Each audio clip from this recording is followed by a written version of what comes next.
right, let me, silence. call the meeting to order at 7:08. I guess the first thing, if we just have a minute of silence, Clyde Zessman's not here tonight. He did inform me this morning that he had a death in his family, his brother passed away. We could take a minute, just, think about coming together. His brother.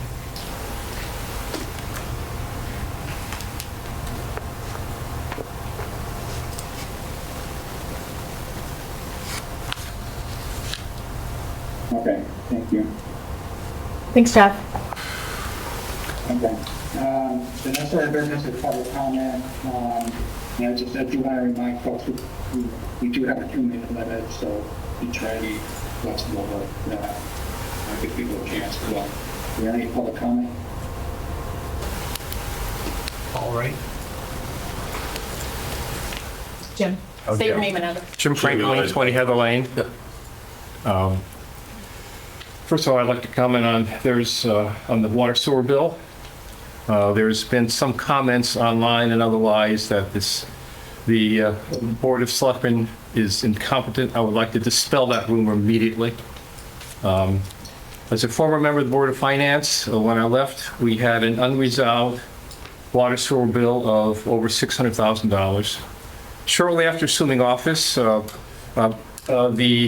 bills quadrupled in size. So what the first selectman did was assemble a team, consultant, working with a very competent engineer, Mr. Grimaldi, and are working to resolve that issue.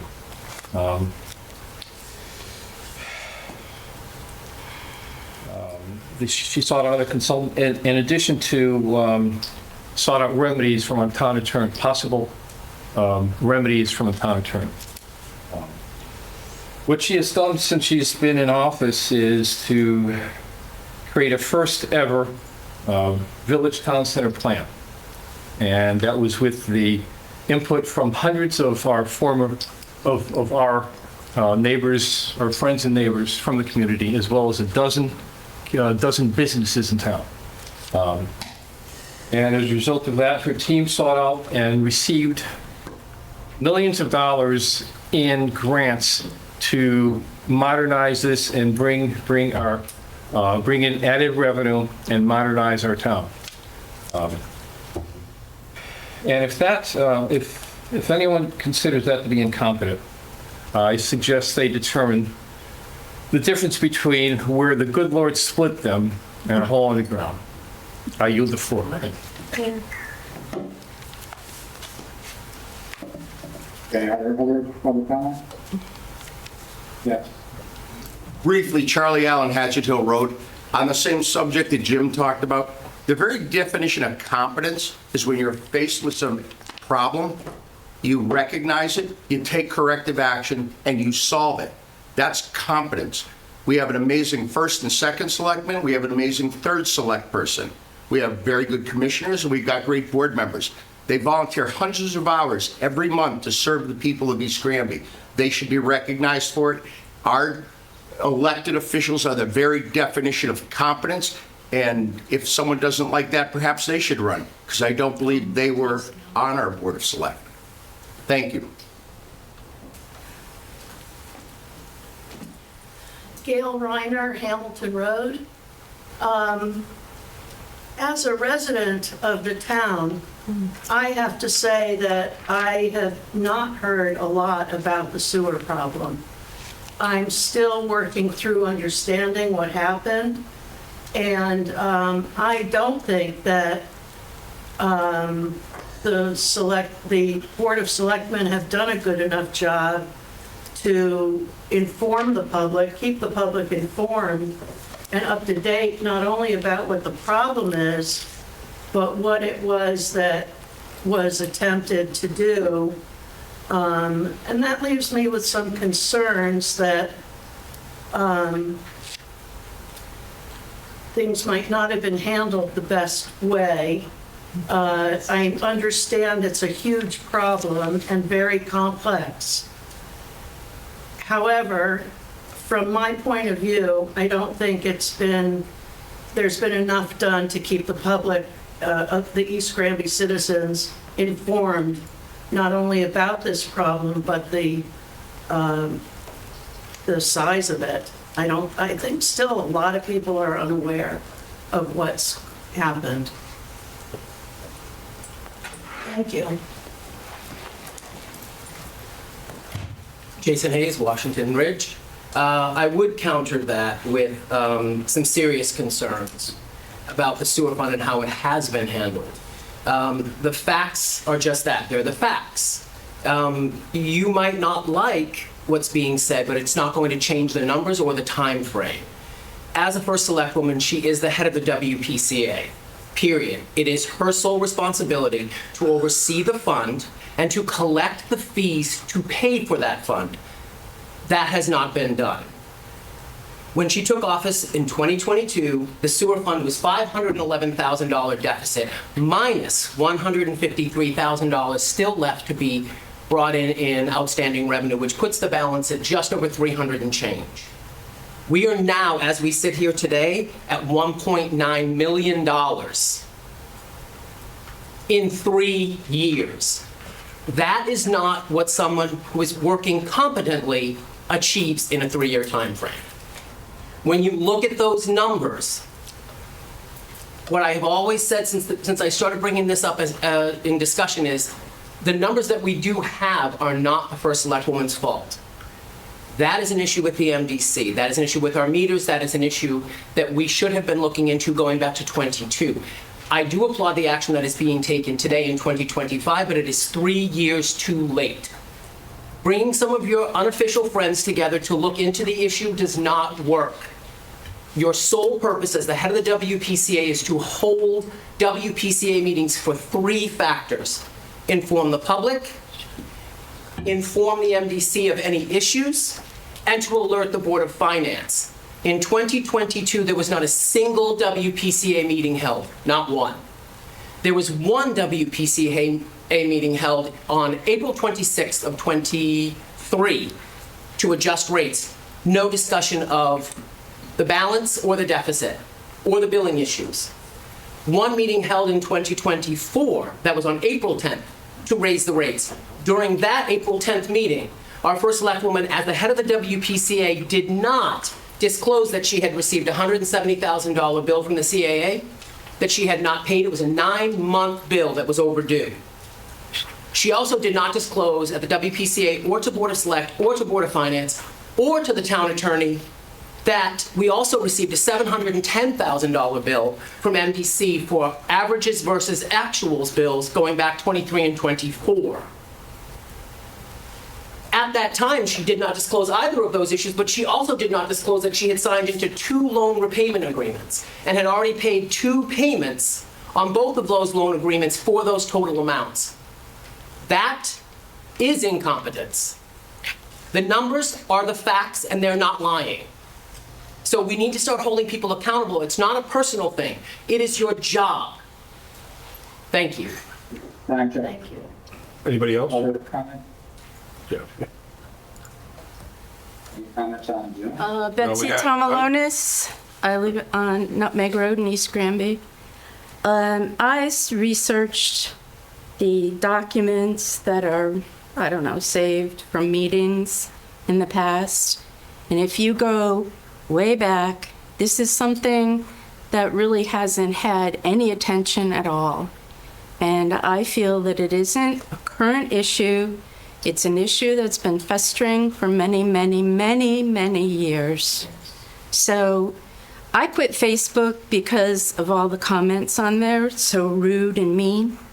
And I just wish that our town would pull together and be kind and work the problem without all the animosity and anger. Thank you. Hi, Teresa Farler. I live on Melody Lane. And I hear what people are saying, and I think the concern is the transparency. And I do agree. You have a problem with the litmus test of whether you're handling something or not is, you know, stuff happens, but how you handle it is what matters. And I do think transparency is important. And I was really disappointed that there wasn't a single word really about this in our latest issue of the Talk Turkey. It seems like this is a big deal and people should be aware of that. I mean, we're talking budgets right now, and I'm not sure how we can talk budgets when we have this huge kind of problem looming right over our heads right now. Thank you. Yeah, just so I understand this, this problem goes back to the early 2000s, correct? Sure, yeah, we're not answering questions. That's Okay, way so too much. if it does Let me say one thing, okay? There's going to be more discussion about this. I mean, you're going to have more meetings about it, plenty of opportunities for everybody to discuss it. But and I'm not, Jeff's the chairman, he's just happens to not be here. But I think if we get into I'm just speaking from my own opinion, we get into a back and forth tonight, we're never going to get out of it. We need to talk about the sewer numbers. We need to talk about the issues, but your opinion is your right to share. Okay, so what I would say in 30 seconds is, I didn't hear our first select or anyone on our Board of Selectmen blaming anybody. They worked on a problem, and here's a novel idea, pay your bills. Well, they tried to pay the bills. That's different. Anybody else? Can I make a quick comment? I just want to mention about transparency, and Kelly can confirm this. The Board of Finance receives the sewer reserve fund and the sewer fund statement of revenues and expenditures every single month. Eden, could you speak up, please? We can't hear. The Board of Finance, in their reports, treasurer's reports from Kelly, every single month receive a sewer reserve fund. They're in control of it, of talking about it, along with, it aligns with the sewers. So they are, and the town's financial reports. So they're aware of the sewer reserve fund and the sewer fund statement revenue and expenditures. So it's not something I'm hiding and keeping in a closet. The Board of Finance is fully aware of it and has been for ever, right? We'll be discussing it some more. Rest assured. Okay? Other comment? Did you check Zoom, Jeff? I don't see any on here. If everyone's listening on here, you just have to you have to go to reactions and raise your hand because the chat room is closed just for security reasons. I don't see any hands though. Okay. Then we'll go on, before we go to acceptance of minutes, I do need to designate that Jeff X will be a voting member based on the attendees. I forgot to list the attendees earlier and then made that announcement. Okay, we have a motion about the minutes of the February 19th meeting. Jeff, can you just speak up, please? Just people in the audience are having for time. Thank you. Okay, do we have a motion for acceptance of the February 19th meeting minutes? I'll make a motion to accept the meeting minutes from February 19th. Second. Second. Any discussion? Were you here? All right. Yeah. Okay. No? Yes, I probably can't. You No, can't. no. You can't. Oh, you still can? Okay. Let's- All right, all in favor, say aye. Aye. Aye. Anybody opposed? Abstention? Okay, that carries. Let's see, are there any additions to the agenda? Okay. Communication and correspondence, I do want to mention a couple that I had. Had some communication with the assessor regarding the House bill that passed that was favorable to our motor vehicle rental. Had a discussion with Board of Ed with Mary and Missy about the assessed class. Had a discussion with the first select woman and the financial director about, and I think the accountant just was there too, about the NBC situation. And I think that when I shared with the board members, we could have all got invited to a Board of Finance listserv that the Connecticut Constitution municipalities now. If you didn't get that, let me know, but there was Right when it opened, there was a couple good things on there, I kind of sad. Are there any other communication or correspondence anybody wants to report?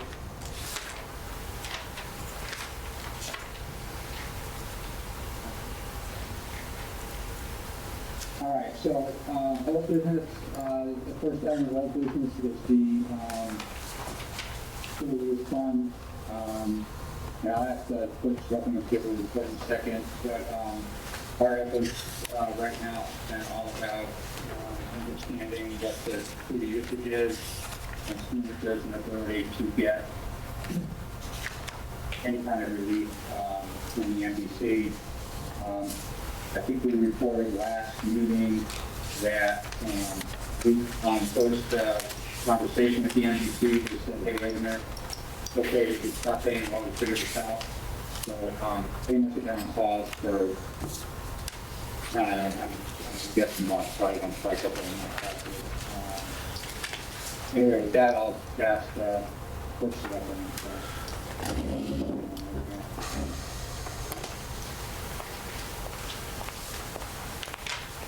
I just have a little something I want to say before I give a quick update. Do you want to, is there a microphone over there, or do you want to? I think he can, oh. Can't hear me? Just make sure. Couldn't hear you. As your first select woman, my goal is to serve our community with respect and integrity. Recently, I've seen and heard hurtful and false comments being directed at me and others. While it is natural to disagree, we must remember our words and actions have consequences. I ask we engage in conversations which are respectful and focused on finding solutions. Disagreements are inevitable, but we can challenge ideas without resorting to hate, cruelty, and misinformation. I hope we can work together to continue to move this community forward in a way which fosters understanding, respect, and unity. I'm here to listen and serve all of you, regardless of your opinion. One instance in particular I wish to correct for the record is a comment directed to me made by a member of another board at last month's Board of Finance meeting. While I was not present, I was told he stated very angrily, in so many words, he and any employee of the schools who did what I did, pay a large bill without permission, would be grounds for firing. This statement is completely inaccurate and untruthful. I do not need Board of Finance's permission to pay a water bill, and I would encourage fact-checking before spewing hatred and spreading lies. Thank you. Thank you. Next is the sewer update. We recently received preliminary temporary meter readings results for meter pit 5 near the entrance of the Air National Guard. Meters which the company Beta installed for the town. This is the company we hired, which took us 3 years to do since I started in 2022. We have a grant to pay 55% of the cost through DEEP.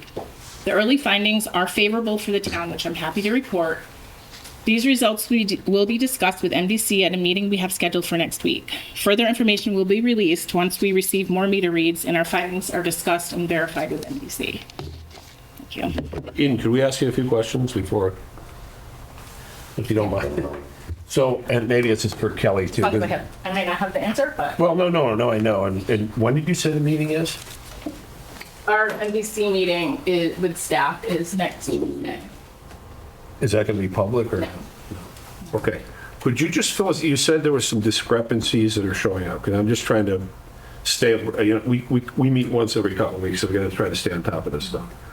What, you're seeing discrepancies between the meter pits that have been installed by the consultant and what NBC is reporting? The consultant placed temporary meters near NBC's meters, and the usage is way off. Way off. It's off. To our favor? Yes. Okay, so that's a good sign. Okay. And I had one other question. But it's, Beta is very quick to say these are draft readings. They feel good about them, but they need backup readings. And because we have secured an attorney.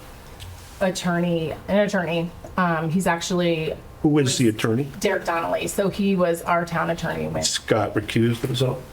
he had a conflict of interest. So our current town attorney recused himself, and our previous town attorney who was here with the previous administration who had a great rapport with and I've worked with for years.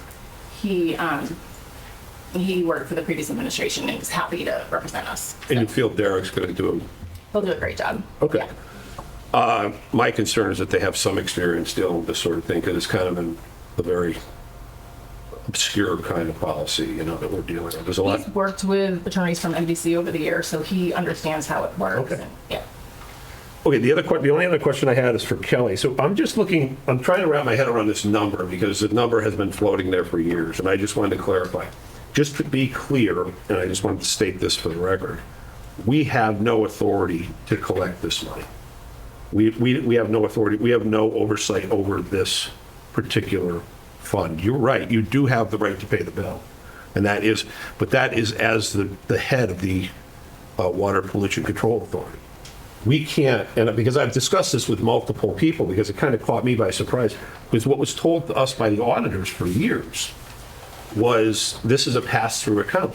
It gets billed. I've had this conversation going back 15 years ago, and it would fluctuate. So the MDC or CAA bills us, you pay it, and then we collect funds. So we've been watching it for a few years now. It only really got out of control in the last few years. 2018, there was almost a $600,000 deficit. And I started in 2022. Yes.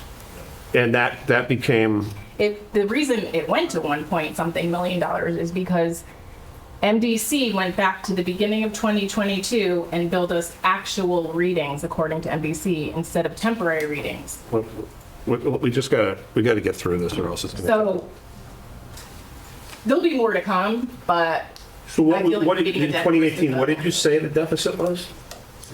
we have it, Harry.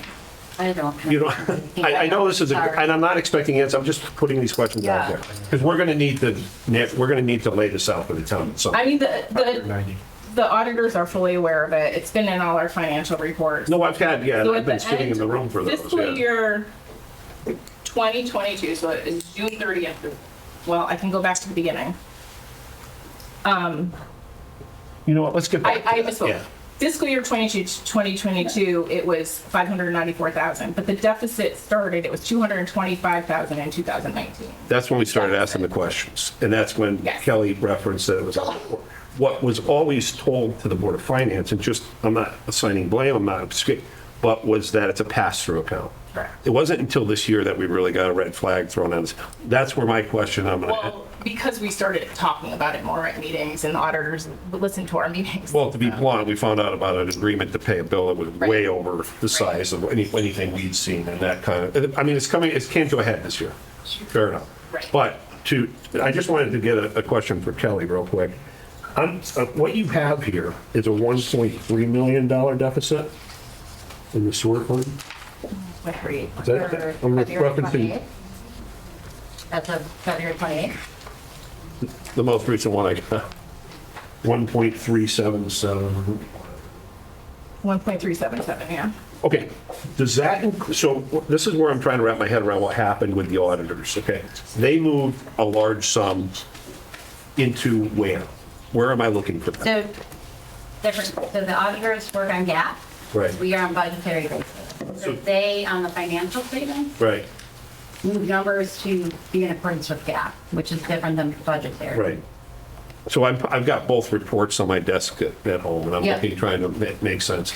So if the deficit, according to what you're saying, is this total deficit owed to the town for sewer funds that weren't collected as of this date? Correct. There are no other amounts that are outstanding or were paid that aren't reflected in this? Anything paid would certainly be in here. We have, anything that's been paid is cash out the door is going to show up as an It- expense. And we can talk about this, but the number that I'm being told is a number that Jason referenced, the 1.8 or 9 million. And I'm seeing I'm not sure what number that is referencing. Okay. I do know this is strictly expenses and revenue. So if there's a liability, that is not on here. That's balance sheet. So if there's an outstanding liability that's owed right now, we would only accrue that at June 30th. He's probably referring to the payment plan, but Okay. we've paused it, so we're not paying that. Well, we still have to account for, as in our deliberations, of what the town owes. Is that reflected anywhere in here? Not in my treasurer's report. Have you taken So it my- off our cash balance in any way? I think Jeff, on the 5-year plan, you took the large adjustment, correct, and added it to the 5-year plan, the 600 and, And you're just talking about our 5-year plan, that's where he Right. reflects their cash balance for that? yeah. Yeah. He had mentioned it, okay. Yeah. Jeff, could you Mine just, are actual. I don't do any projections. were you going to get into that later, Jeff? Yeah, Okay. but since we're talking about it. Well, the hope is it will be resolved when we get more meter readings and we Yeah. I don't Yeah, really I- put much I credit have a model, hope at this, at any point. But I need some Yeah, models that's great. that I sent to the board members. Yes. David, I think it has about $1 million of an offset. I was working on my own today and I bumped it up to the same number that's in the treasurer, so we're going to 1.50 million. So I do believe, based on the, I do believe we're going to get some of these, I just don't know when. And I can't really count on it until you got it. So right now, I think the conservative thing to do is to show that that money is taken for the fund right now. And then if we get good news before the budget cycle, great. If we don't, then that's what So Jeff, can I make a request? Could we meet before we set the guidance for the boards to discuss this? Another board of finance meeting? Yeah, like after they get the feedback from the sewer? Because it really kind of, this is a big number that we got to wrap, you know? Maybe. We'll do something that we can bring. So our next meeting for everybody is April 9th, so contact us next month, put together a meeting. Sometime after the next Tuesday, and before that. I don't know how you guys feel, but I'd really like to wrap my head around this before we go into actually passing a budget. You know what I mean? Is you okay? You guys okay with that? Yeah. Yeah. And then the other point is, I'm curious regarding the sewer bill, because we're out of pocket, our town, 45% of this beta survey. Regarding the meters being an issue of MDC and them owning the meters, is there any recourse that we have to collect the money that we're out due to their errors? Or is this all on us at that point? Because if we're also going to get another $150,000 back. I certainly. Right, Yeah. so this, I mean, Jim Hayden told me when, we had a lot of discussions about this Yeah. when I started. He said, we're gonna need to do like a full study. We're gonna have to do something about the sewer system. Right. So it's taken this long, like, we have DEP, we have the grant, which is great, but also our town engineer is, he has revamped the building department fees because we used to charge $50 to connect to a sewer, but now we charge $1,500 per connection. So now we have all of Bramble Bush. We have the 31 units on School Street, so that's 31 times 1,500. So we have, and they haven't even paid it yet, but just all the new construction that we've had in town, and it's on the, to the balance of the sewer thing. So the sewer reserve. That's where you're getting the 45% to pay. Yeah, so we have the money to pay it in that Understood. reserve, okay. But this So is- the public knows, But- we've raised $262,000. Right, but this is money that we're spending because we Yeah, have to research so something. my point- So yeah. we should be going after them to reimburse us for these expenses if we find that As they far are. as like, I get your point. So this part, would we have put temporary meters in? Probably not.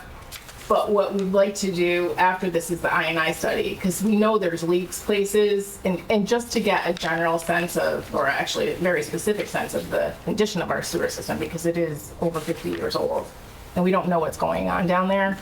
So just for future planning for the town, infrastructure planning, we'll know where we're at. So it's that NBC wouldn't pay for, we would have to have hired Beta anyways, but right, maybe a portion of it we can get Right. returned, yeah. So I guess the point is, if This is all right. if their errant billing and metering forced us to hire somebody to Correct. prove it, it's ultimately their responsibility. Right. Can we have Derek, No, no, again, hopefully, I mean, our attorney would That's what I was just gonna say, yeah. Yeah. Could we have Derek, when we get together, come in? Because I think these are questions to ask him. Yeah. I mean, speaking as a member of the Board of Finance, I just want to make sure we understand what's being covered and make sure the assembled minds here don't come up with something else, so we don't go, oh crap, we should have done this. I think you got a pretty good brain trust in the group that can bring a lot to the table, you know? So if we could have Derek there and maybe, Yeah, definitely. you know, because he's the one that's going to be spearheading the legal part of it, so, thank you. Anything else about the sewer fund?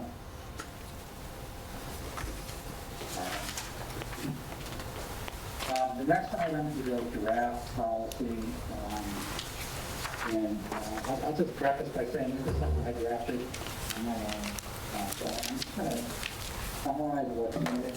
This is a long way to go before we have a policy vote for. So I want to get input from board planners. We're going to need input from the town attorney, we're going to need input from the auditor. And in part because WPCA is, that has to be,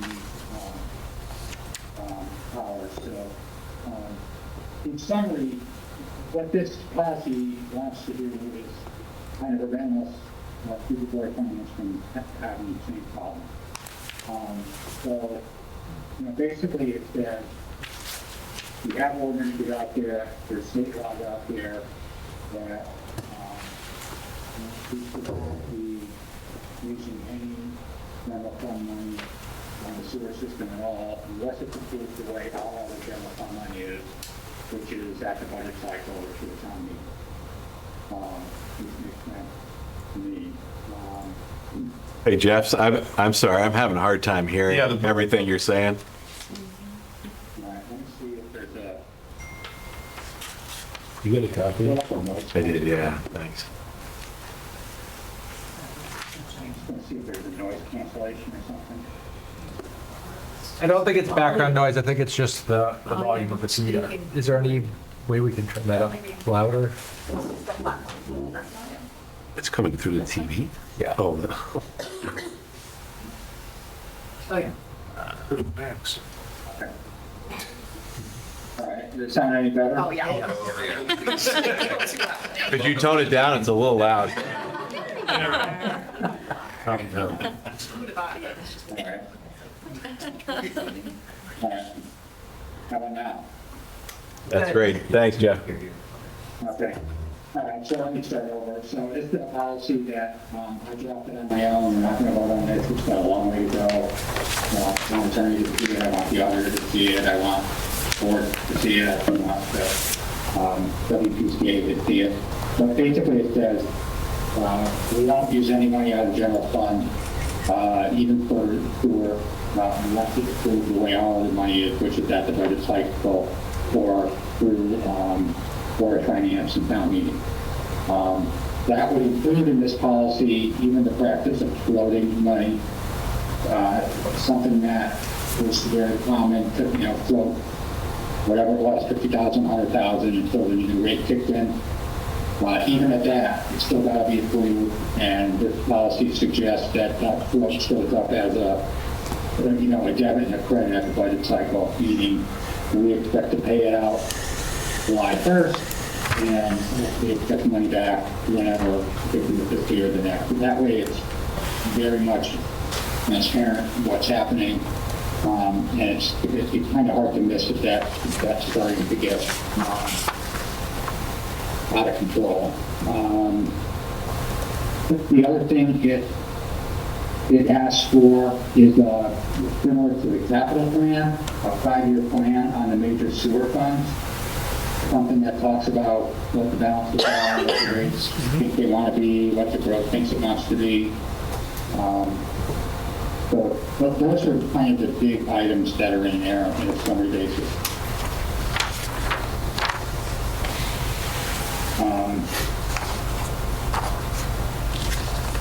The other thing I'll put in there is when a policy like this gets passed, there's some transition. The numbers may not be in a place that are compliant. We're going to have to figure out. Well, hopefully we actually don't have that problem. If everything that we see clear to being, we won't have that problem. But otherwise, we have to also deal with some kind of break-in period in terms of, how do we get from a place where we're not compliant to compliant. Questions, comments on that?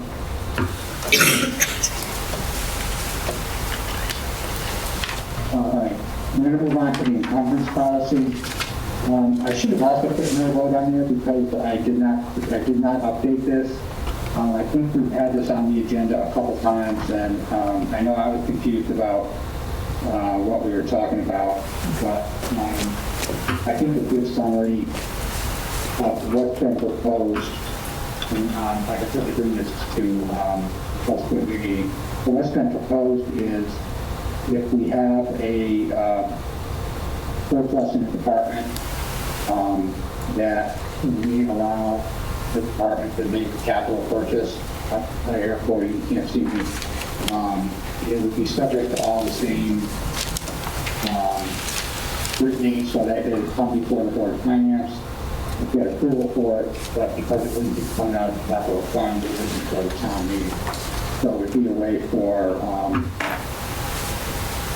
really use the thing, that money, if somebody underspent for 1 year or a surplus, and they really needed something, we could allow them to do that with the right of oversight.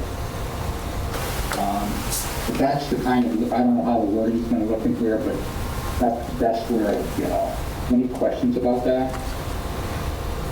So Jeff, last meeting, some of the residents brought up a concern with not bringing it to a town meeting because it kind of circumvents some of the processes.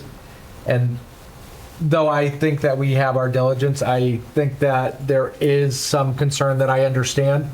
And I would be curious if we could include that money or those spends, at least if we're going to do this, need to be on their capital request list, even though I don't see them saying, oh, I have $50,000 in leftover budget, I'd like to spend it on this. Once again, I think we have a good town, but if we could make that caveat that it has to be something that has already been discussed through the capital plan. I'm asking Drews, I can throw that in there, and then on the meeting when we vote, we can discuss, as a group, whether we like that or not. But that's a reasonable suggestion. Any other comments from the board? All right, we're going to go to new business. The first item is to appoint the auditor for fiscal 25. We have a contract with Mahoney Football, who has been our auditor, and so I think we should be happy with that. I think we have to appoint them again this year. Was there a motion to that effect? Make a motion to re-sign the auditor next fiscal year. I'll second. Now, just in discussion, Jeff, a real quick question. What was the increase in that? Do you have that handy? I thought I did. Give me 1 second.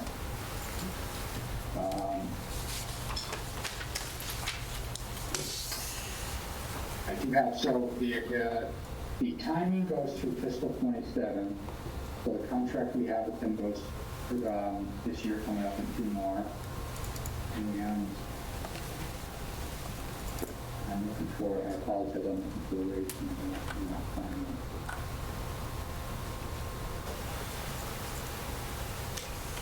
Well, you're looking, if I remember correctly, we didn't have a lot of takers who bid the last time we put it out to bid, did we? No.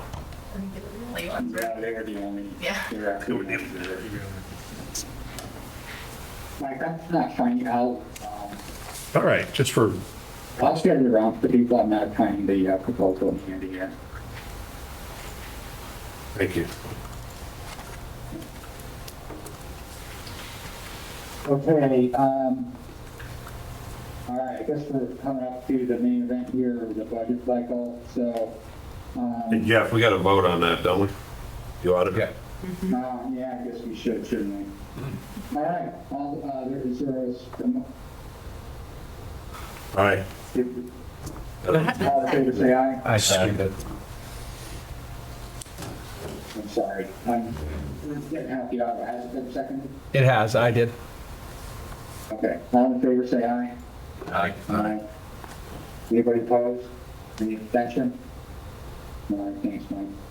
All right, the, budget cycle, like every year,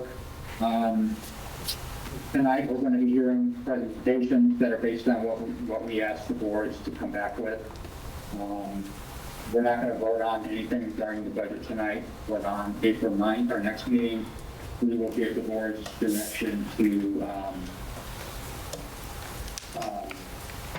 what budget changes to go into the public hearing.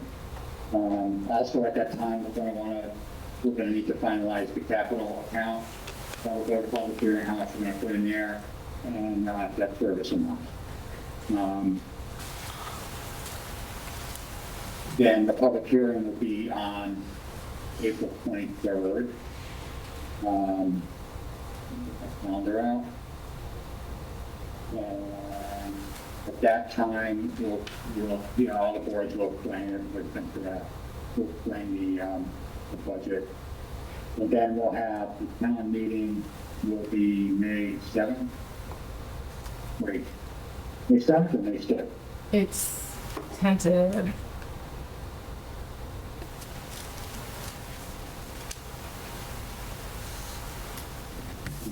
Sorry. May 6th, right? It would be, Tuesday, May 6th. but it's not, we don't have it set yet, so. It's going to be around Tuesday, May 6th, plus or minus, I guess. And then oftentimes that town meeting is adjourned to a machine vote. That'll be a couple weeks later. So that's kind of the schedule. We also, in between, sometime after the April 9th meeting, it's usually going to be like that Saturday or something, or the following Monday, so that we can get a publication and talk turkey, so that it's people on the weekend prior to the public hearing. So we'll nail down that date as we go into our April 9th meeting, so people know what to shoot for. It's, the town meeting is May 7th, it's reserved for. May 7th? And the May 6th, if a Board of Finance meeting, if you need one.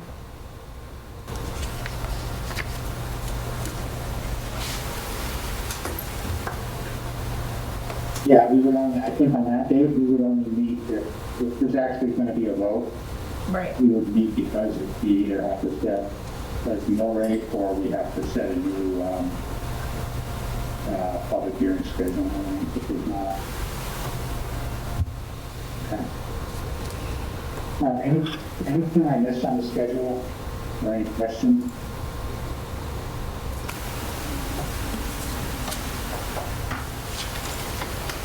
All right, provide elected official salary guidance. Hey, Jeff, could I make a motion to table that? Because would like to have a little more discussion, if we could. Yeah, and I'll second that motion. I have some questions regarding the grid and stuff that I wanted to look into, so. Anyway, Okay. Now, I don't have a problem with that. We do have to, those amounts aren't really directional in terms of where the budget's lie, but we do need to finalize it on our next meeting. But I'd be okay doing it next meeting. okay. All right, so I got a motion and a second. Is there any other discussion? All in favor, say aye. All right. Aye. Anybody opposed? Thank you. To table salary discussion until next meeting.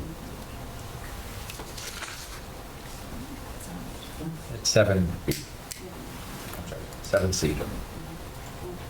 Who made the motion? Mike made the motion, I second it. Thank you.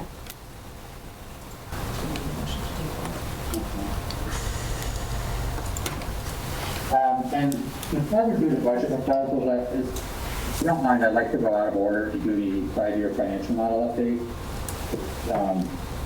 Because that's kind of anticlimactic after we've heard the presentation.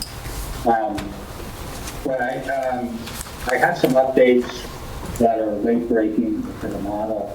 The one I mentioned earlier, I've gone and put $1.4 million over a couple of years to a reduction in the general fund to account for where we are on February 28th treasurer's report with regard to that fund.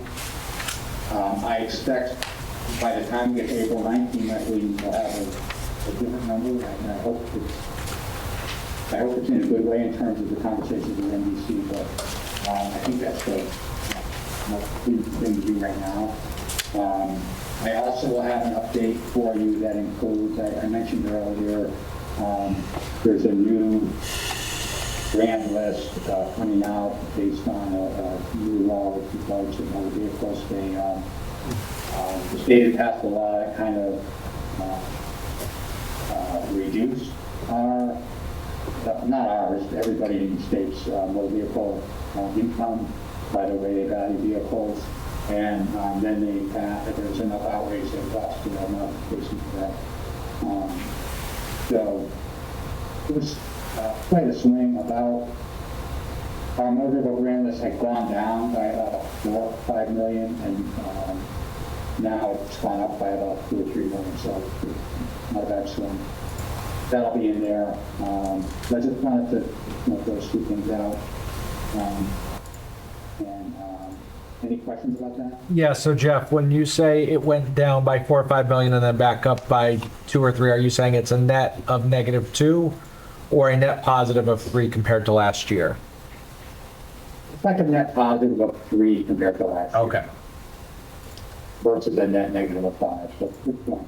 So $8 million swing over what we had modeled last month. Yeah. And I think it was more like 7, and bear in mind I saw a graph, so we keep the grand list. Okay. Any other questions about that? All right. So with that, let's go to budget proposals. I guess Board of Selectmen want to discuss? Sure.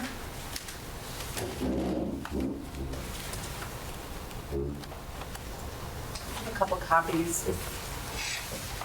Were they? Well, oh, and it's on the town website. It's posted to if anyone wants to go online and see it. Under town news.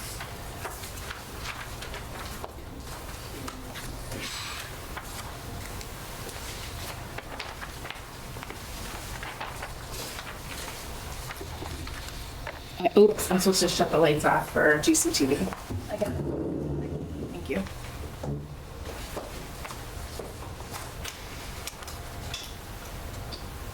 I'm like, is that enough for all of them?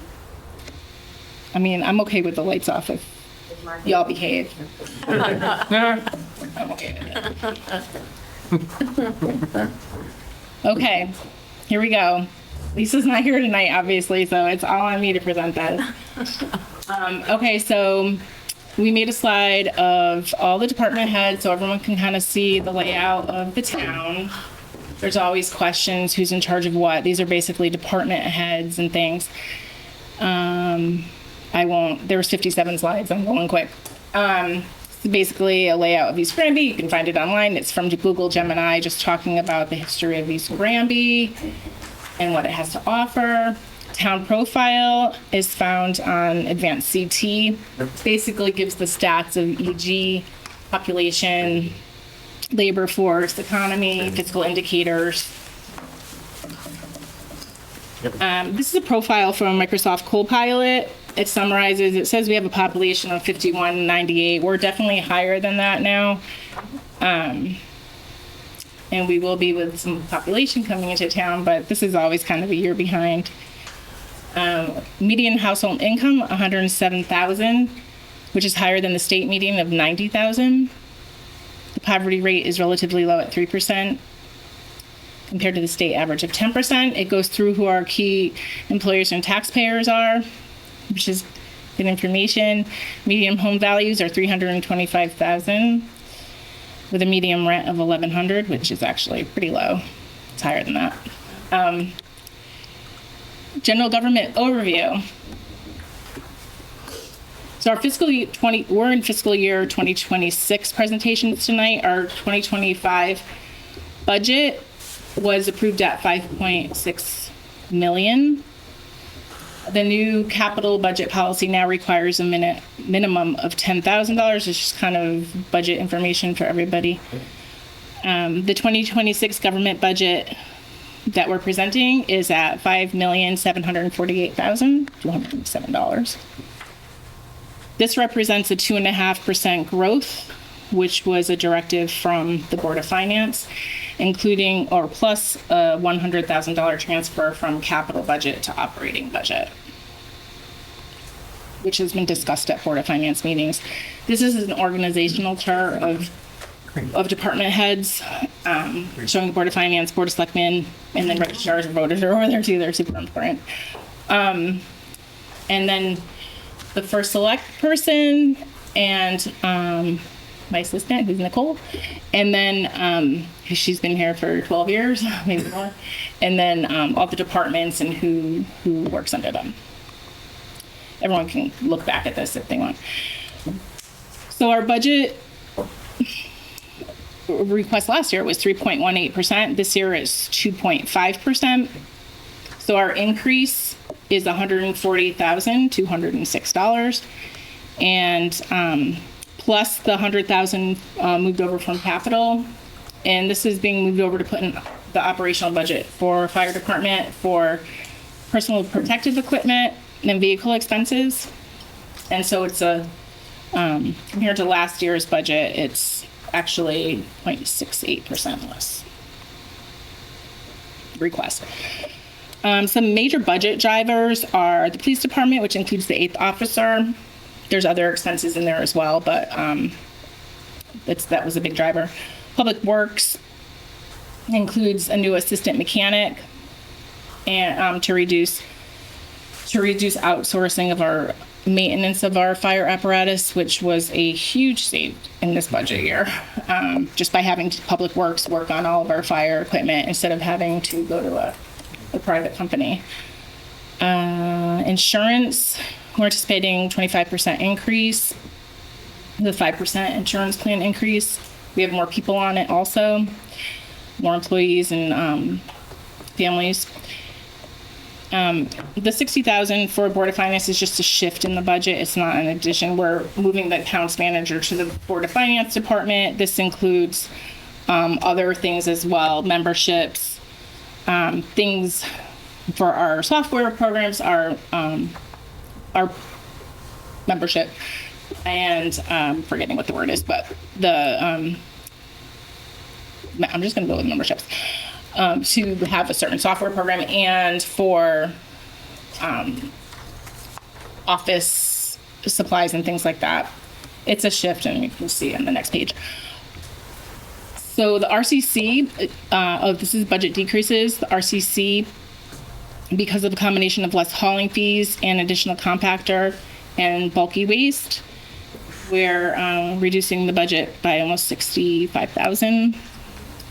Selectmen budget is lower because of moving the our accounts manager to the finance department. Actual contracts, we took a look at all the data services contracts and kind of looked at what we were actually spending, and this is an actual number. So that's minus $18,000. Utilities is also based on actuals and having converted the lights to LED. Here's a budget line item, which is always interesting for everyone. So you can take a look at this. It's on one page, and Lisa miraculously put it into two, finally. So it's easier to read, but everyone can go back and take a look at that. And I'll just go through each department briefly. We have the summaries on the sides.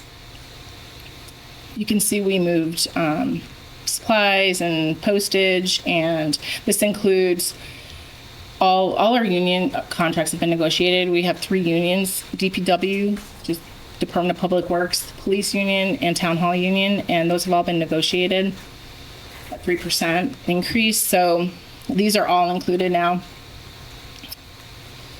Registrars, we did lose $12,500 in state funding for mandatory voting, so we lost that grant. I think everyone did. Board of Finance Department, we have, so Lisa, our finance director, is in this department, and so is Christy, accounts manager. And Lisa would like to become a member, or have the town become a member of the Government Finance Officers Association, which is kind of like a CROG, but for finance directors. Assessors, pretty simple here. 3% COLA removed. We had a part-time. We're gonna actually add her back, and so we didn't add her back, and we'd like to be able to add this back, and we'll see how it pans out. But we did take out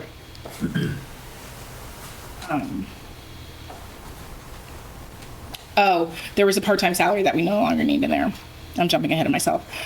Board of Assessment Appeals based on actuals, tax collector.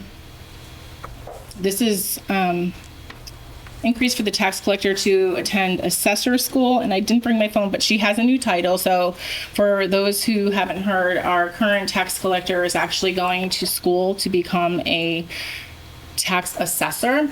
So she texted me her new title, but I left it on my phone. So, which is amazing because we have been without a full-time, well, we do have a full-time assessor. She just consults with us. She does all the work a assessor would do from home, but she's in office on Fridays, and she also is the assessor for Danbury and helps out other towns. But it's very hard to get a tax collector, and they're very expensive. And our tax collector here is going to school and can have a dual role. It's a thing that a lot of small towns are doing. And the expense isn't as much as hiring a full-time tax collector and a full-time assessor. She would be able to do both jobs. So that's the plan, and it takes about 3 to 5 years. So, but she's excited to do it. Treasurer.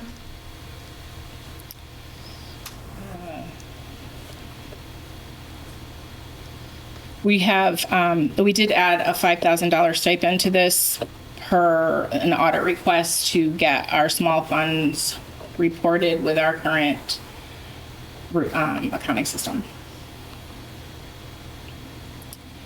Town clerk, 3% COLA, contractual increases.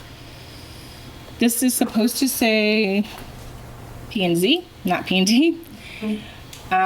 We moved Tyke, who is our town planning and economic development consultant. We moved the services from salaries to consulting services, so just shifted things around, but it's still there. 3% increase. Data services, it just talks about what we spent, what we used, scanners, printers, envelopes, and Talk Turkey is very expensive. We're actually pricing Talk Turkey out. I know we only get it like 6 times a year, but it's a huge cost. So we're pricing it out locally, which we hadn't been able to do in the past because they didn't have the proper equipment. So hopefully that works out.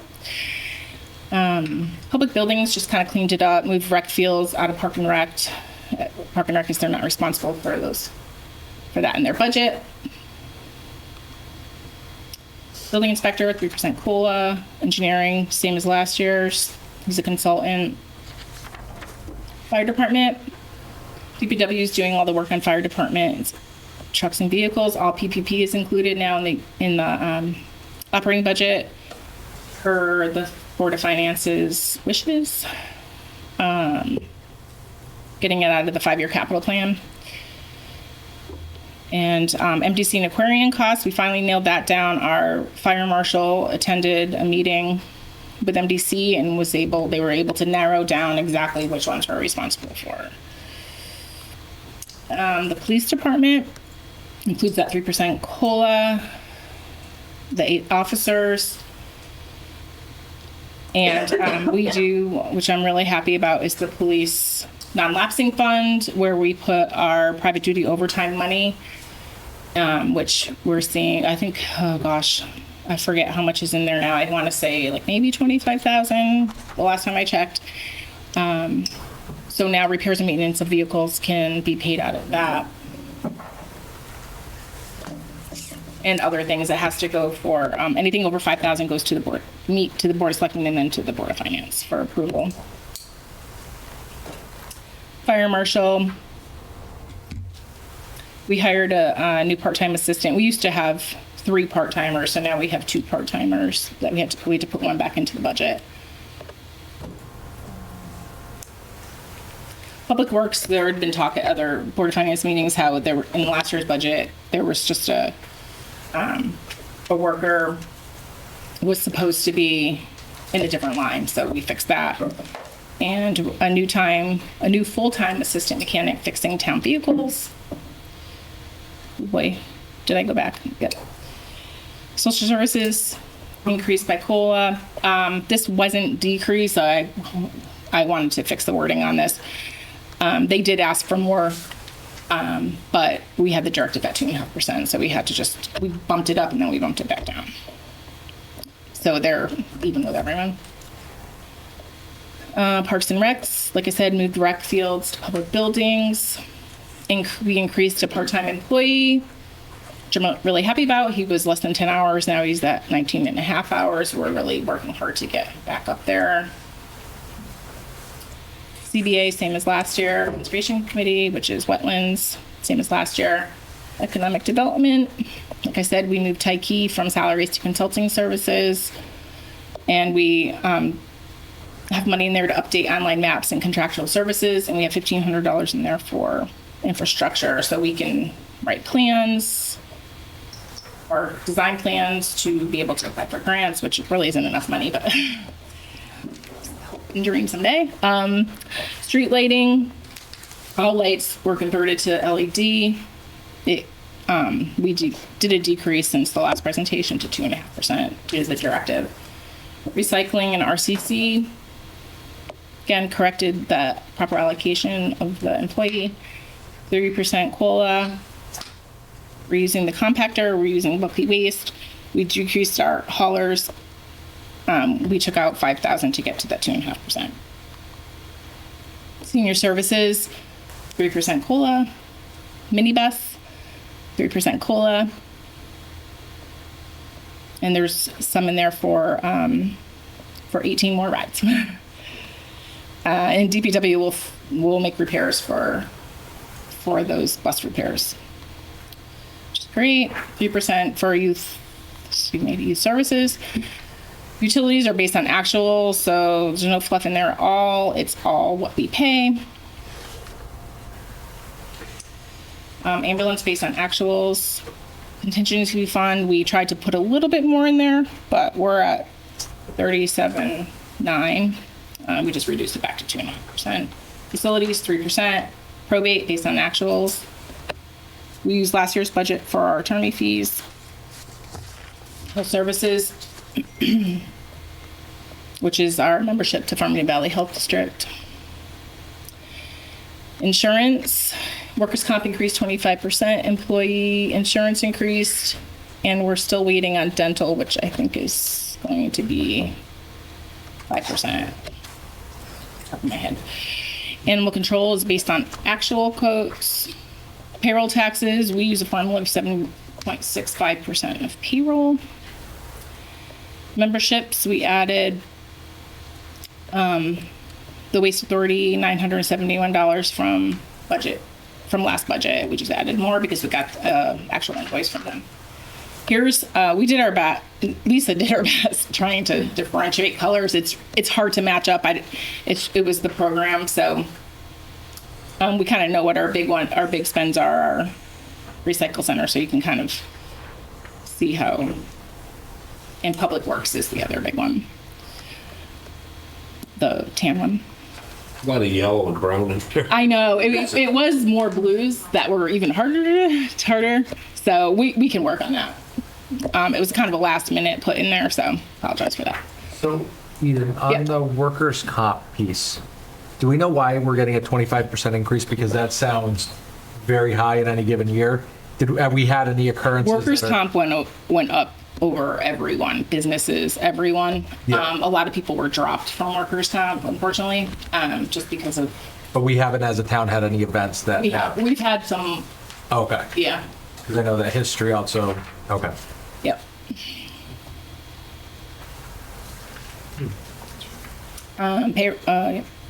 Memberships, that, so these are a couple of requests we have for consideration, and it's dark in here now, but, thank you. So, we'd like on top of the 2.5% to bring us to 2.81%, and it would be to increase the contingency to 45,000, which would just unfit us overall. And Lisa would like to implement ClearGov. I know I talked about that when I first started too, but this would just be for the Board of Finance to use, and it's an interactive budgeting software where the public can actually go in line by line and see what we're spending and where we're at and all. And they could just be more involved, so they can kind of follow along, make it easier for everybody. So some costs are that would increase 10,300. They gave us prorated prices to join now. It's a ton of work for Lisa, but she feels like it's worth it.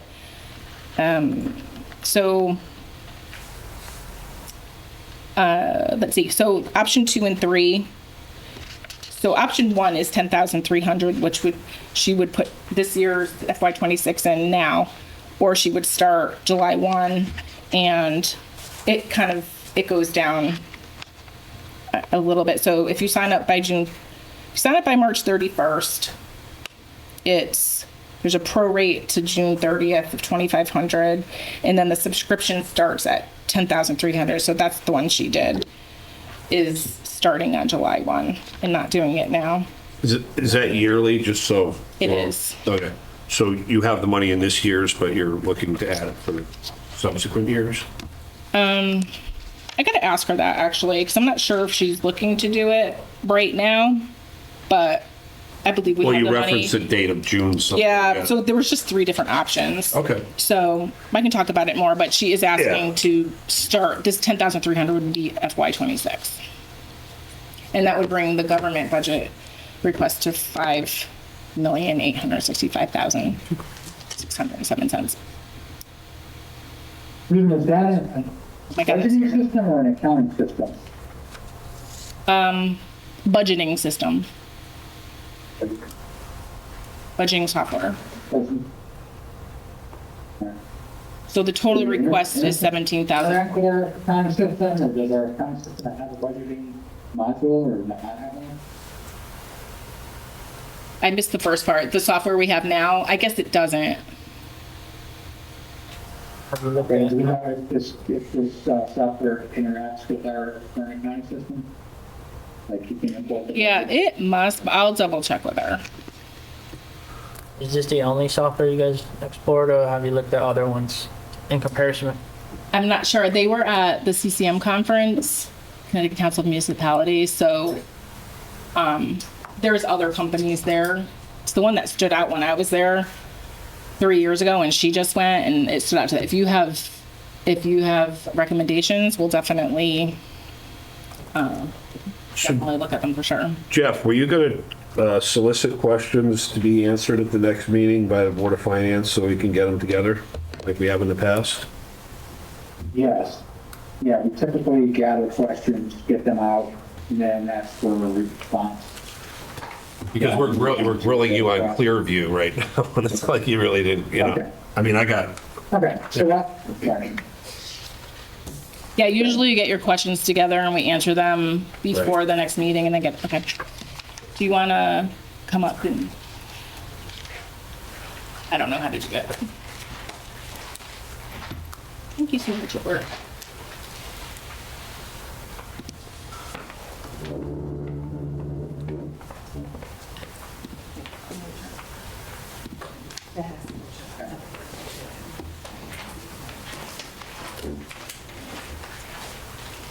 So I guess we'll go to the Board of Ed presentation.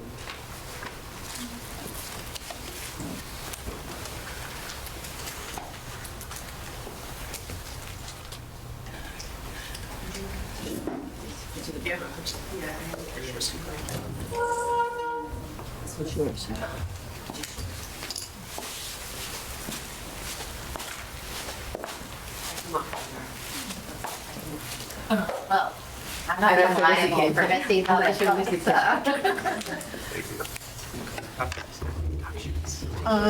Ms. Jacobs, may I have a little light on so I can read my notes, please? It's very dark over there.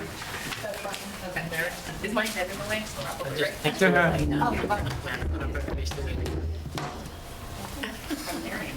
I'm hoping to get this boot off tomorrow, so. Yes, 6 months. 6 months. It was a 6-week healing that has turned into 6 months, so. Okay, good evening, everyone. I'm Missy Bavaro Grandy, Superintendent of East Granby Public Schools. It's my pleasure to be here.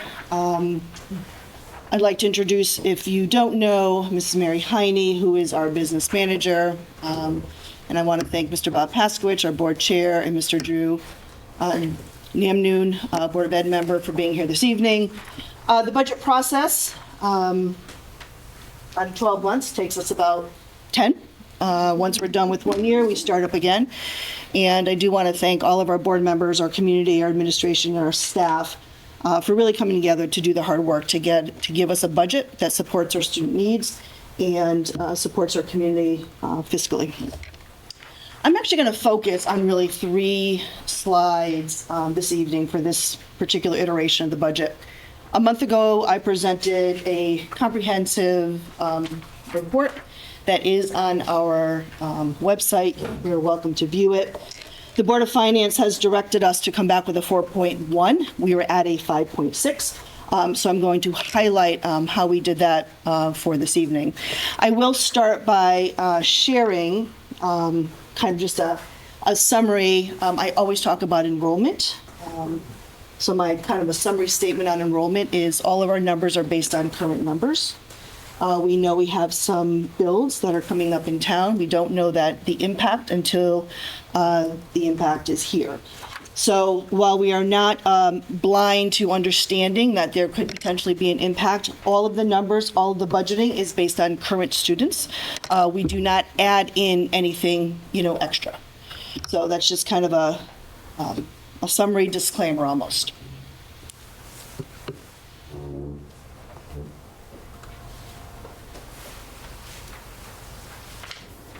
And after I give the highlights of our changes, of course, I'm happy to go back and respond to any other questions as needed.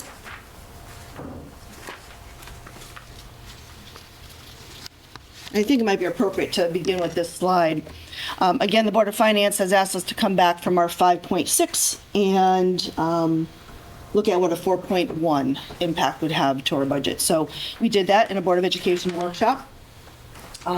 We were able to, timing sometimes is everything. So our healthcare was budgeted originally at 10%.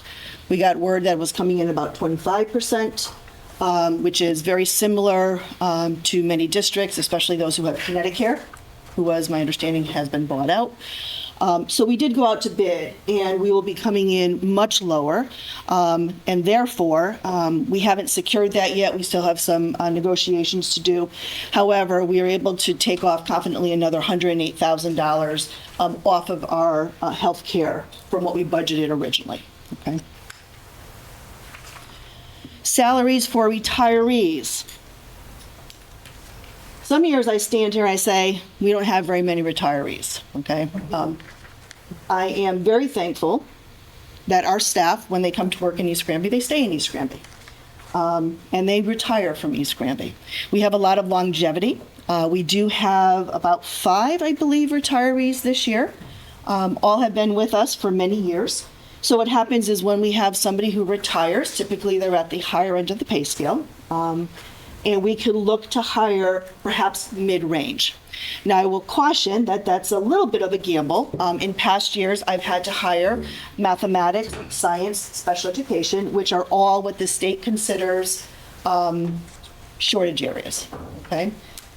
This year, we're looking at some areas that don't fall in the shortage, so I'm pretty confident we will have a wonderful selection of staff members. So we went back and did an estimate with our original budget of what we expected. We then went back and were able to true up some of those numbers a little bit more and decrease that salary line another $71,000. The last item is a little bit confusing, so I'm going to do my best to explain. We talk a lot about excess cost, which is state reimbursement that helps support the district to fund our students with the most exceptional needs for education. When we budgeted originally, again, we budgeted for what we knew and who we knew and what services those children needed. Since then, we've had some changes. We are humans. Our students kind of ebb and flow out of different services and needs evolve. So since our last budget, we have been able to reduce our non-public school tuition line by $112,000 due to what we now know might be some changes for next year. Now, that always can flip to the other direction. So with that being said, I'm going to give a however, not a but, right? Because a but then negates everything I just said. However, the state, if you follow excess cost share, has just provided additional funding to districts. So I'll give a little brief understanding of excess costs. Districts are responsible for 4.5 times per pupil expenditure for all children. Anything after that or above that, we can go for reimbursement from the state. And then East Granby gets reimbursed at about 62%. Okay. The state has realized we have been advocating very, very strongly. We need additional funding, especially to support our students with the highest needs. So Governor Lamont has just signed, and districts will be getting additional money for current fiscal year. So we expect to get an additional $100,000 thereabouts before the end of the year to be utilized directly to our students and our budget line items that are probably in the red to help supplement those costs for current year. Any funds at the end of the year, because remember this, we did not know we were getting this. This is brand new as of a couple weeks ago. We will request, or we will put in a non-lapsing fund to be used next year for our special education line items.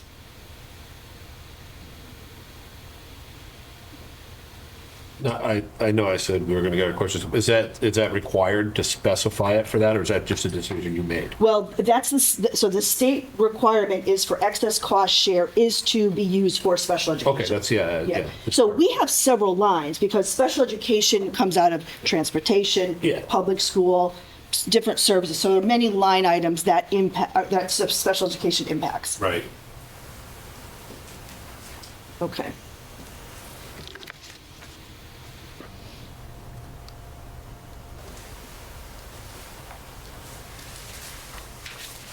I know there's a lot on this slide. There are some handouts. Mary, did we have extra that we're able to pass around? Just might be a little easier. Okay, also it's on our website. What this shows is our budget drivers. They do not change from February. However, I will give a summary.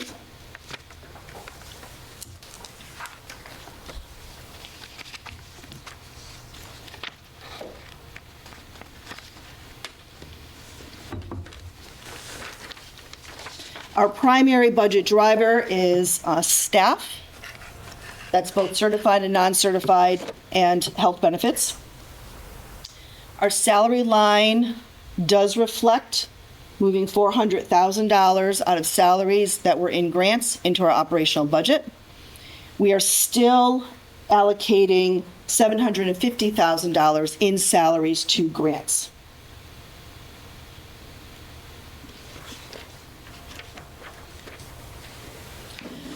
We have our paraprofessional line, which is our non-certified. We have a little bit of an increase next year. We have hired 2 additional paraprofessionals that are part of our East Granby hiring process, and we've been able to decrease our consultants in hiring paraprofessionals from an outside agency. I spoke about healthcare, that's a driver. Tuition and funding for alternative education programs. This includes special education, magnet schools, and placements in our agri-science programs. Transportation, we did add an additional school bus for next year. This includes utilities, fuel.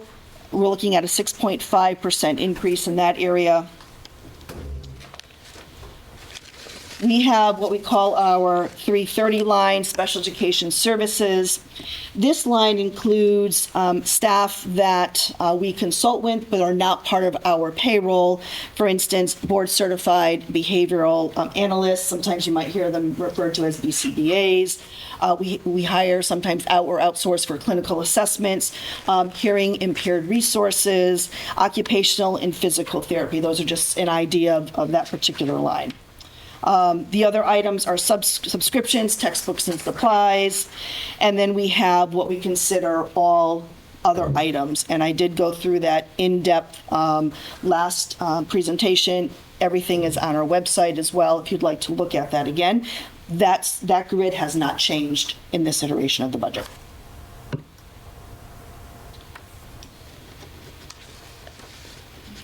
So the Board of Ed, the 4.1 budget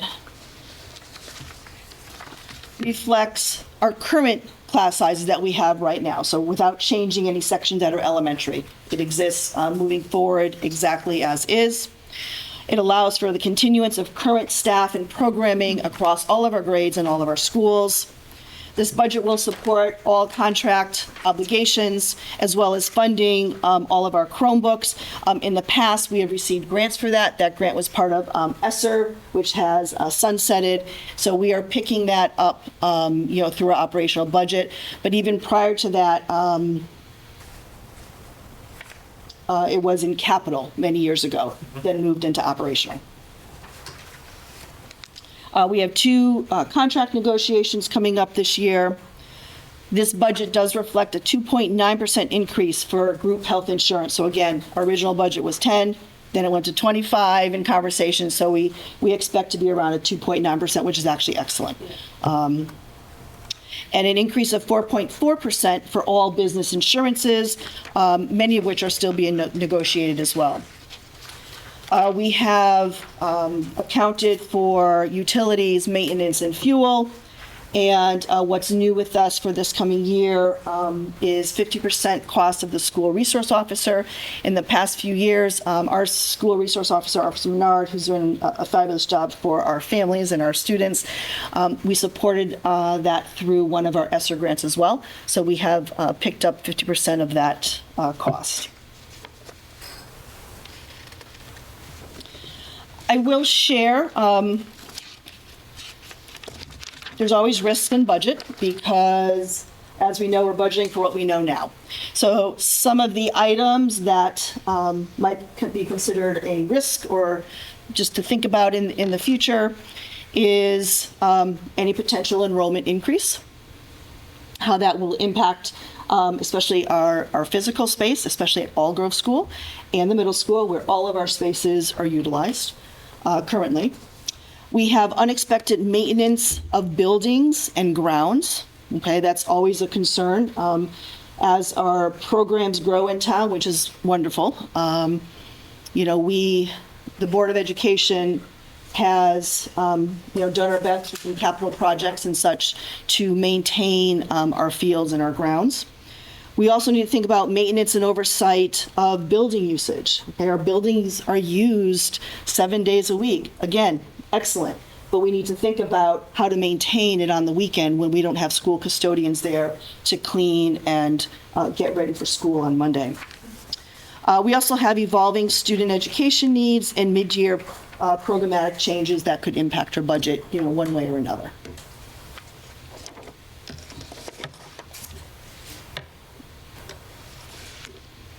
So that's the changes from a 5.6 from last month to a 4.1 this evening. Thank you. Any questions? Jeff? Yes. Yes, I do have one, at the very beginning, I was having trouble hearing you, but you mentioned the healthcare, you were gonna reduce that by how much? An additional 108,000. Great, thank you.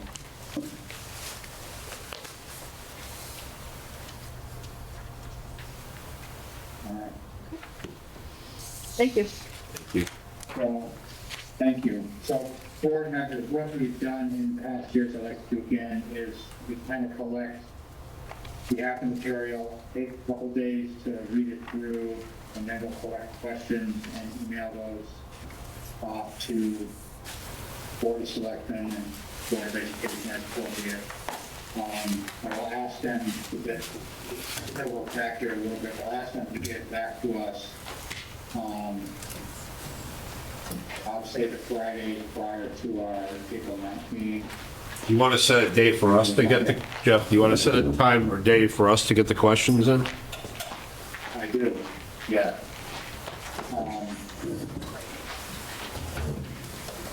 Today's the 18th.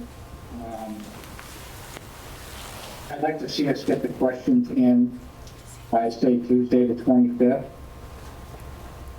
And then give the board until Friday the 4th to respond.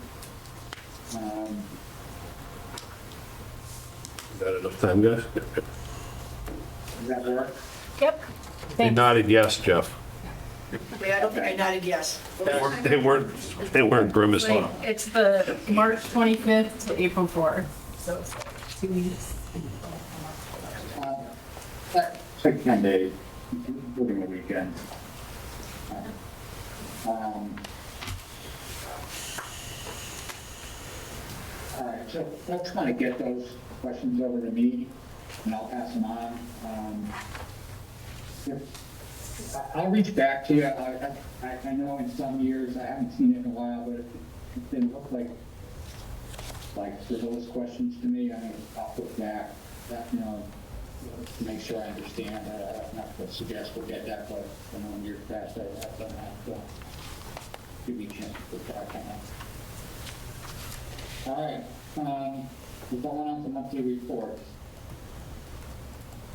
So, financial. First one on my stack is the treasurer's report. So, Kelly, would you take us through the highlights of the February treasurer's report?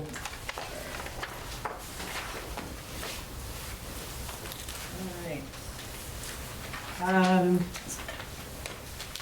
So the special education funding, we did receive that, and you'll note that as we had agreed upon, we netted that out against that 112 budgeted number, and the remainder was credited to Board of Ed expenditures. I skipped past Heidi, doing an excellent job with her tax collections. Interest continues to be strong. And that's most of the highlights for the general fund. I don't know that there was much in the other funds to highlight. So that's probably it for February. As far as highlights. All right, thank you. The building permits are way up, huh? Yeah. That bodes well for Yeah. 345% of projected. Yep. The Bramble Bush is probably going to roll on to East Granby Meadows, the rental Okay, houses. beautiful. So that should keep them busy. Okay.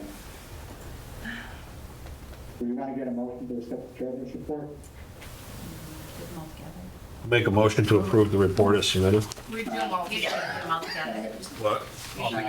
I'm being voted. Oh, you want to do them all? Thank you. Okay.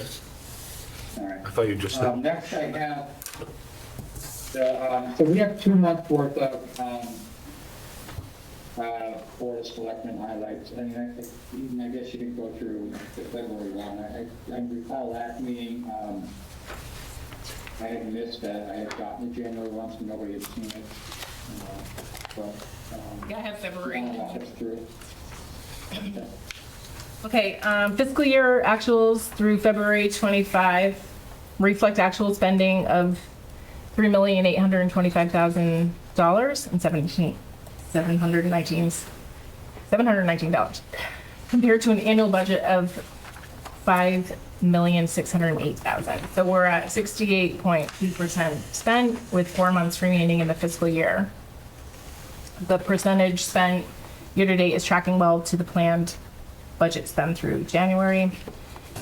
Most of the variances in the budget is we had not included the 3% COLA adjustment, so those were put in.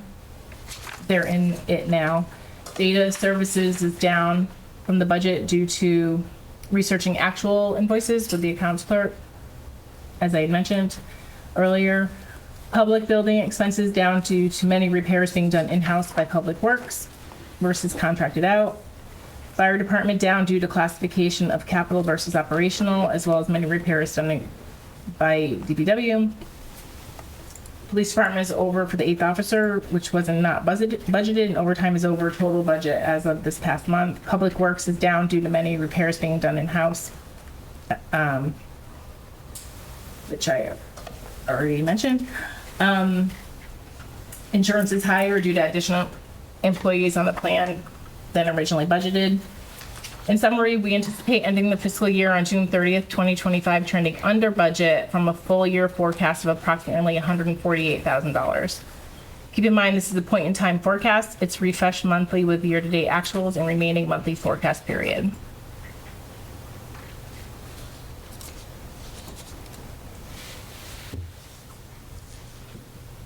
Woohoo, thank you. You're welcome. That was for the under budget, not for the quality of the presentation. Yeah. This is good. Any questions for the evening? All right. And also, did anybody have any questions from the January report? All right, let's go to the Board of Ed, too. Sure. So you have the February financial statements. Pretty much it's the same 4 object codes that are trending over as they do, which we just talked about in our budget 2, which is our object 112, which is our non-certified personnel. It's trending over due to the 2 additional hires that we had this year that were budgeted last year, but then we had to offset by not hiring, by using less paraprofessionals from outsourcing. Our budget, or object number 330, which is our other professional services, is trending over due to the student support services requirements that are provided by the contracted vendors. Object 561, which is our public school tuition, is trending over due to mid-year placements and services required of students enrolled in our magnet schools. And object 563, which is our private school tuition, is also trending over to new placement.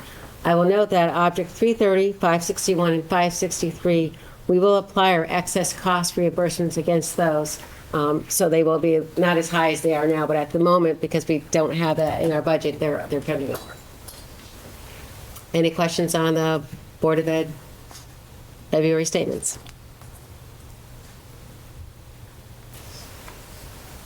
All right. Thank you, Mary. Welcome. All right, so is there a motion to accept the Treasurer's report, the January, February general government report, and the February financial report? Make the motion. For the second? I'll make a second.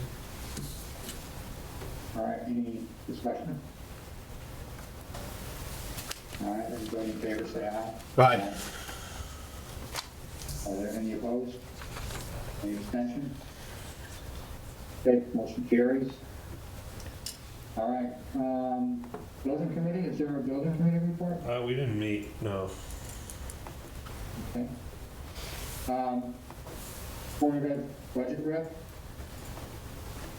Yes, that's kind of moving, all right.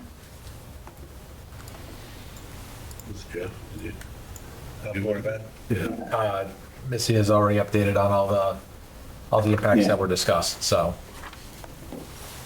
Thank you for being present. All right. That brings us to public comment. Is there any comment from the public? Yes. Jim. Jim Franklin, 20 Heather Lane. I'd like to thank the Board of Selectmen and the Board of Finance for attempting to resolve the water sewer issue, which has been brewing for more than a decade.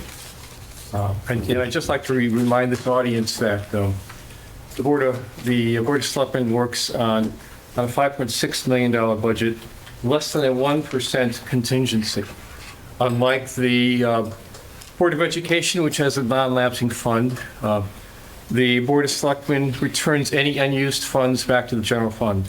And I don't know any business, let alone any household, can operate on a 1% contingency. Thank you. Other comment? Can you see Jeff? I can see. I can't see everybody. There's no, oh. in Well, here, we you got mean? people in the Oh, okay. audience. Yeah, there's no one online with a question right now. Nice shirt. Want to go next? Paul Twain, Sunrise Terrace. Quick question about the build-out that we've had at Bramblebush. Anything that stays out of that first group of buildings that are occupied? This is comments. Do you want? Yeah, we can't. Oh, sorry. No, I just wonder if there are any. You go to the Board of Ed meeting and ask them, but. They don't let us. With the ask questions. Board of Selectmen, I wonder if you might consider a EDC marketing manager position. We still have a lot of property in town that is yet to be developed, and I know that our current EDC is working hard and very reactive, and we do have a lot of activity in town, but having a salesperson, if you will, in town to help promote some of our properties that are yet to be developed, I think would be helpful. Certainly, it could be a part-time position, so I just wondered if you might consider having a marketing manager. And the third, so maybe I'm a little confused, a little bit of something with the sewer. Any of the additional costs, so I understand that the town has property and we have sewer and so forth, so certainly the taxpayers would be responsible for any overage with the in the town use of sewer. But is there any question that the overage that would be associated to private users would be charged to them? I mean, the town would never absorb the full costs of the additional sewer cost, I wouldn't think. So, Jeff? thank you. I would think so, yeah. I would think that's where it would go. So it's only a That's what we're portion of it. trying to avoid. Yeah, well, I mean, it's what's fair is fair. I always say, I think you're going to know a lot more soon. Yeah. We got to work through a lot of stuff. Yeah. I just hadn't heard anything about the cost sharing, and I just wanted to bring Well, it up. I think we kind of addressed it in our own way. Thank you. Other comments? One more. Jason Hayes, Washington Ridge. As to the question earlier about the 1.377, the deficit fund, that does not include the 493, which is still owed on the 710. That is where those two totals bring us to the 1.9. So as a liability, that's where that sits us, is at the 1.9. I was just clarifying what was on our report. Yeah, You got I'm it, just letting and I you know what appreciate number that. is missing. Thank you. Yeah. Nothing online. Anyone else in the room? One more in the audience. Sandy Landolina, 80 Newgate Road. I just wanted to know, I know that the WPCA paid $1,045,000 in 2024 towards the sewer bill, which only takes in about $486,000 a year. So how is that going to affect our general fund and our budget going forward this year? We just have to clarify, we didn't pay that. That's just what the deficit is now. Well, Jeff? No, that was bills paid, Yeah, money paid. in our budget model, we are writing off, the auditor had us write off $695,000 off of FX 94. And, as I mentioned earlier, we're we've got a couple different numbers as to what we might write off in 25. Right now, I matched the treasurer's report at 1.38 roughly million. So that's where it sits right now. It's a moving target. We've heard somebody just say it's 1.9. We're hoping we get swift action on NBC, and so that's what, right now, that's where it sits. And we're watching it very closely.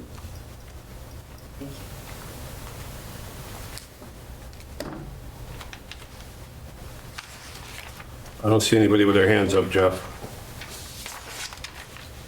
All right, is there a motion to adjourn? Motion to adjourn. Second. Second. All in favor, say aye. Aye.